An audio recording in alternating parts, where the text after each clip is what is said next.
KETO Goodies.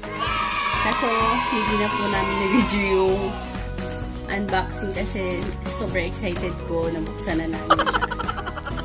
Okay. First, ito yung stevia with erythritol. Sweetener siya for baking. 40 pieces for only 135 pesos. Next, Himalayan salt, 800 grams. I think this is 300 pesos. And whole psyllium husk, 250 grams. Ito medyo pricey siya kasi 275 pesos siya. 250 grams lang. Then, golden flaxseed meal, 250 grams. Ito mahal talaga siya.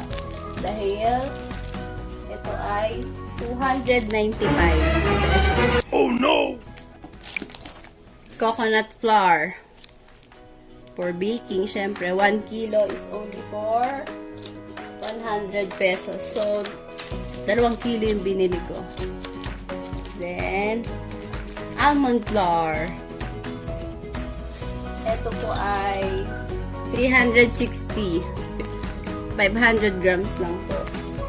And, coco aminos. Ang soy sauce ng mga keto and low carb na diet.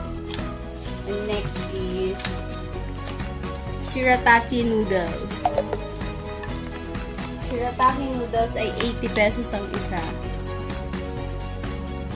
Ito po ay lahat in order ko sa Nutrifinds. Sa Lazada. Thank you!